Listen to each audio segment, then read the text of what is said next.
Jacqie McWilliams, who has brought the CIAA Basketball Tournament to Charm City, joins us right now, the commissioner of the CIAA.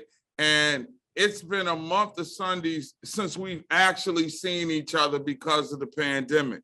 So has it been tougher for you, to do the deal with Baltimore or waiting for the tournament to tip off in Baltimore?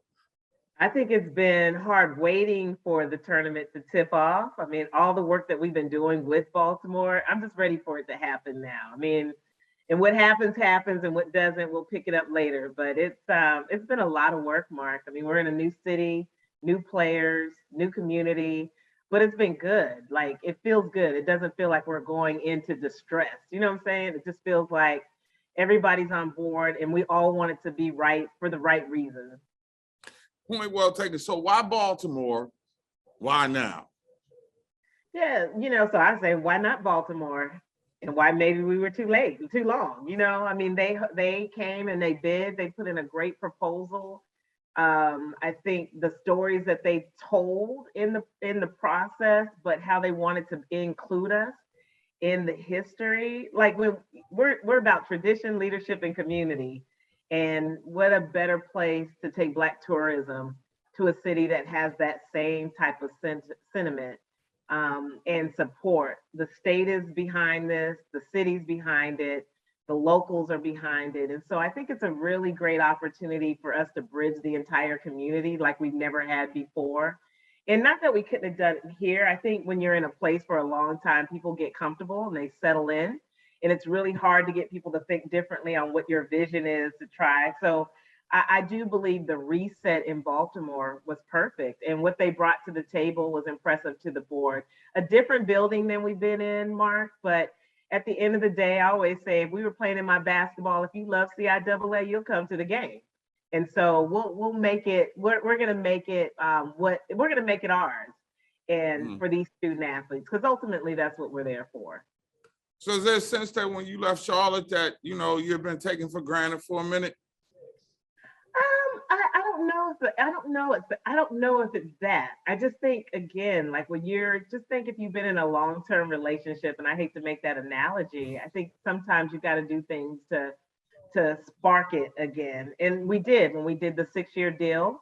There were some new things that were brought. We were able to clean up some processes and manage the hotel community and all those other things. I think, just in this time, they just got outbid. I think what Baltimore brought to the table was very different than what Norfolk and what Charlotte brought. And it really gave the board an opportunity to evaluate ourselves differently. They hit every area that was important to us.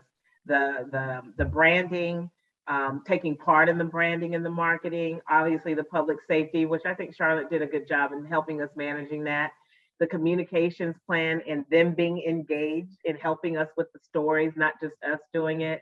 I mean, if you've been in Baltimore, you'll see that signage has been up now for 2 months.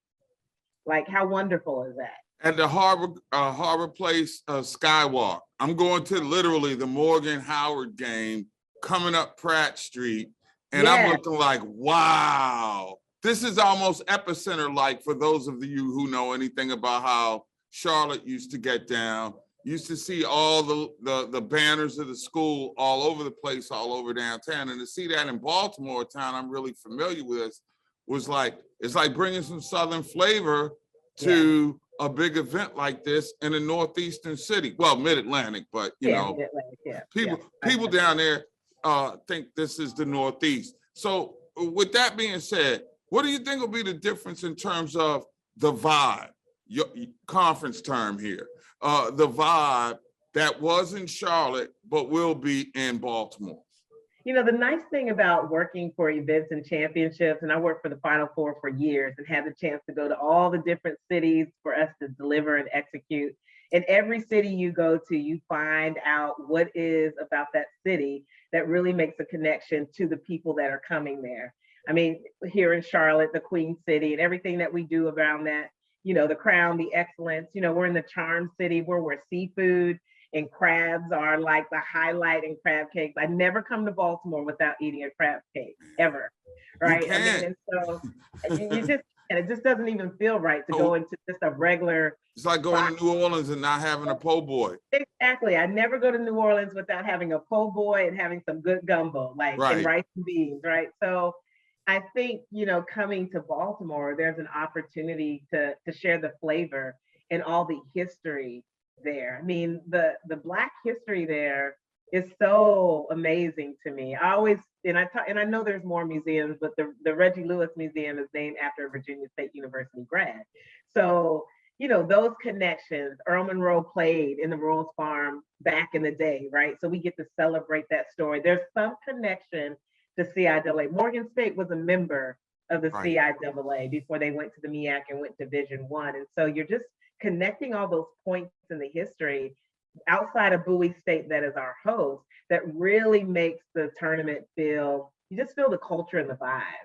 And I'm glad you brought Bowie State up, not as the host, but what they mean to the conference right now. I mean, when you have a football team that was 20 years ago, also ran with a, let's just say, less than state-of-the-art stadium, and they were struggling. Now, number 6 in the nation, national quarterfinalist, 3-time CIAA champion. I think they've been in a championship football game 6 of the last 7 years, which is crazy if you know their history. But for this to sort of be their time and being the host with the tournament in Baltimore, how big is that, particularly since you're in the middle of 2 big regional media markets? Yeah, I think it's excellent. I mean, and their president, Dr. Bro, she's the chair of the CIAA board, right? So she is leading the charge and helping, making sure Clyde Doughty, that's the athletic director, he was brought there by Dr. Burnham. Dr. Burnham knew he had a vision to help support athletics.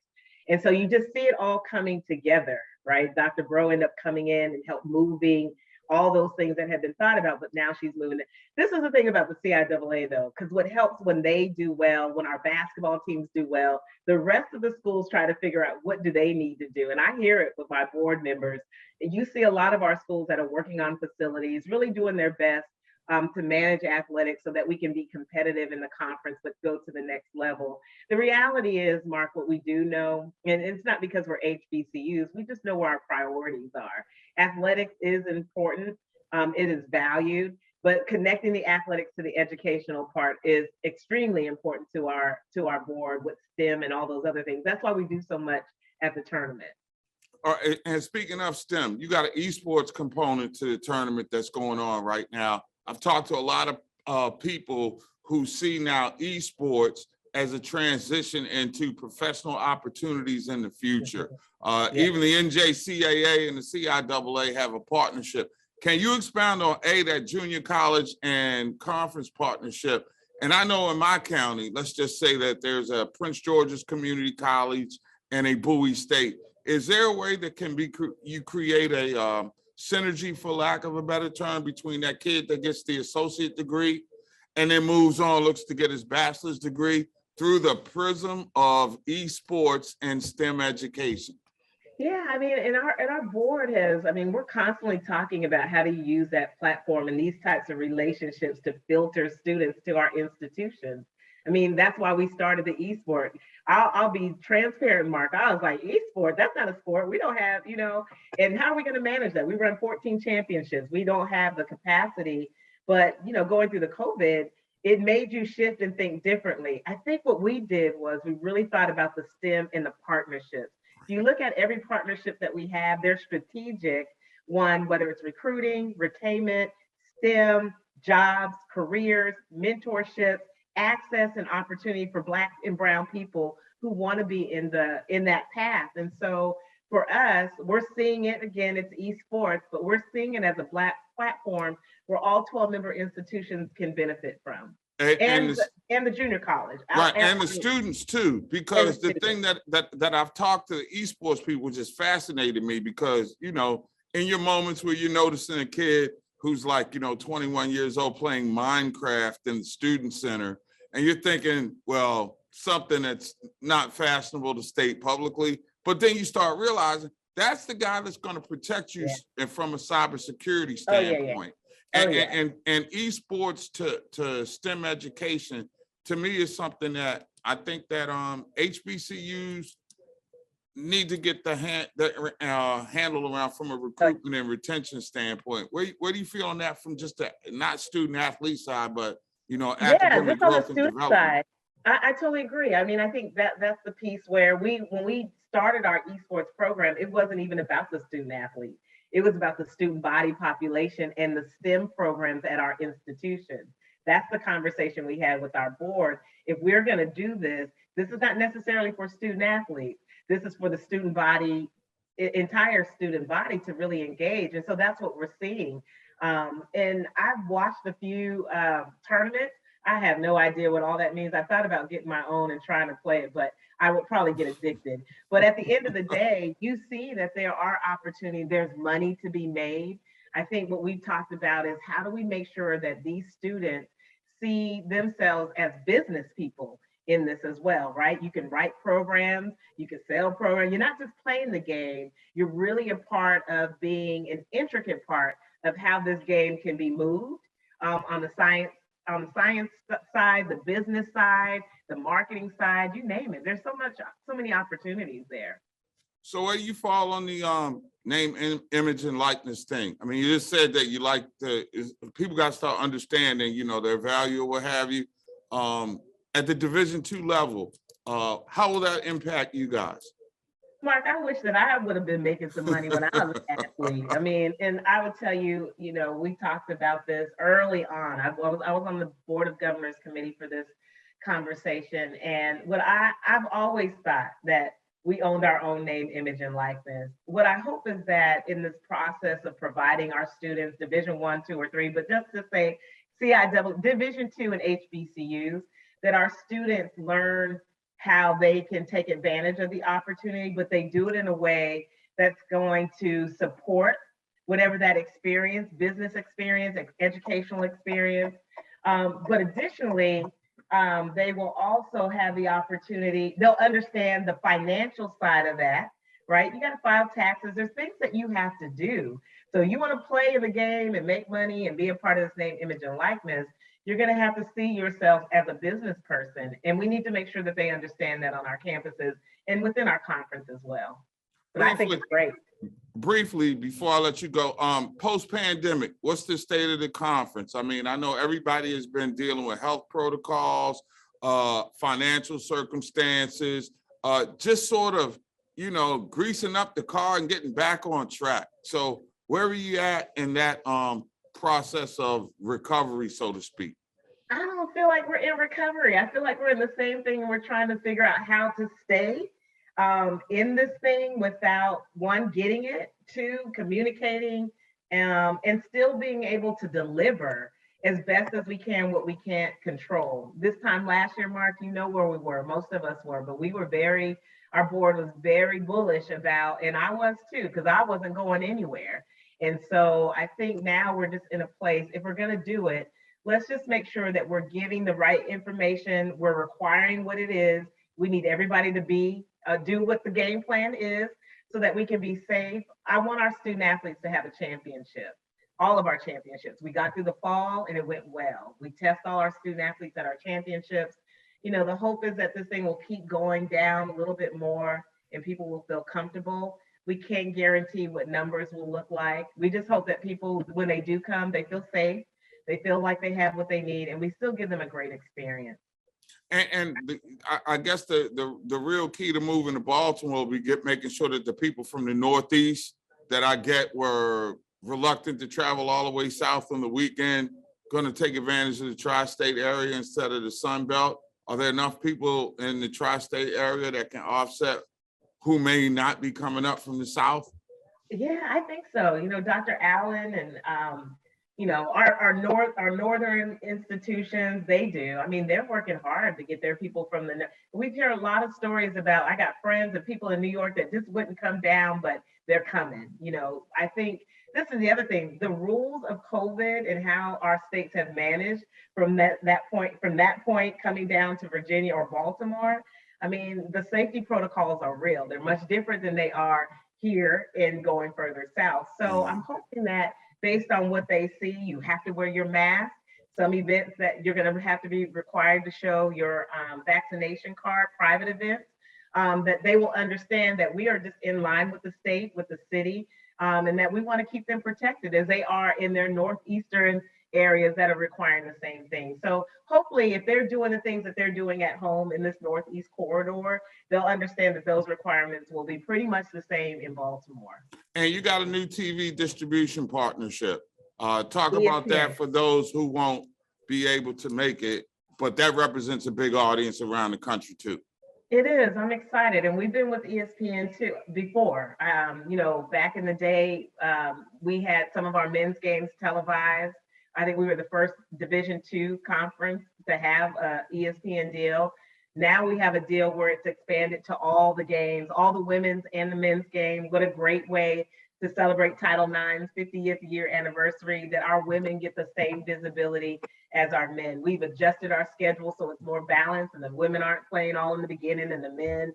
I just want our student athletes to feel like they're getting the same experience throughout the week, and the television package allows that. So if you don't come to the game, you can obviously watch on ESPN, but we're also going to be showing stuff on sportsnetwork.com. So I encourage people to go to the CIAA tournament.org to get all your updated information, but there'll be a lot on that site. But our sports network, we'll have part of our tournament is virtual as well. So if you're not able to come to some events, a lot of that will be on our virtual platform.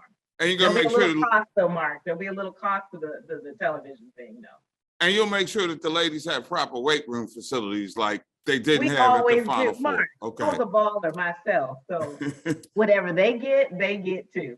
I'm just making sure somebody got to stand up for the ladies. You know, I got a little one that's gonna be she's gonna be somebody someday that may take advantage of Title IX. And before I let you go, after 50 years of Title IX, you're one of the people that sort of personify what that has meant in intercollegiate athletics and sports administration. Can you capsulize for, women's appreciation in sports in general, what Title IX has meant to get to this point and where you think it carries ladies in administration in the future? Yeah, it's unfortunate you have to put laws in place to get doors and open for access and opportunity. We know that as people of color, what that has meant, because Title IX and the Civil Rights Act were all happening at the same time. And even though we've had 75 years of the men's basketball tournament, we still celebrated the women, although it was less than 75 years. I think Title IX it keeps us abreast and informed, and it keeps us honest about the work that we have to continue to do to allow your baby girl to play. I always say, if I'm in this industry, and I told my daughter when she couldn't even talk, that I will always do my best and work hard to make sure you have access and opportunity. In Title IX, again, women of color will have various opinions about Title IX and what it really means to us, because the doors open for us were very different as Black women. But it still gave us opportunities. And so I have to admit, it still gives us opportunities, but it was a little bit different for a lot of us in athletics than it was for the white female. But at the end of the day, it is a law. Our institution should be following it. I totally believe in gender equity, but equity across the board. So I'm gonna fight for women, but I'm gonna fight for the men too. Obviously, I'm gonna fight for all of us to make sure that all of our athletes have a good experience. Jacqie McWilliams, the personification of why Title IX is so important, the CIAA Commissioner who is bringing the tournament to Charm City. We look forward to sharing some crab cakes, some old school hip hop, some house music, and I'll even bring Go-Go up from DC. How about that? We do. Mark, I love Baltimore house music though. And so do I. So, I'm one of those hybrids. Let's go. People say you can't like the Ravens and the burgundy and gold. I do. I have my best man at my wedding was a Howard guy, and I went to Morgan. Hey man, I'm Dayton. If they would get along like me, the world would be a better place. You know what I'm saying? Anyway, Mark, I worked at Morgan. Yes, I do. Of course. I love Baltimore. Your family, and that's what the CIAA is all about. Jacqie, thank you so much for taking some time, and we look forward to talking to you when you get to Charm City. Oh, my pleasure. Thank you so much, and be well.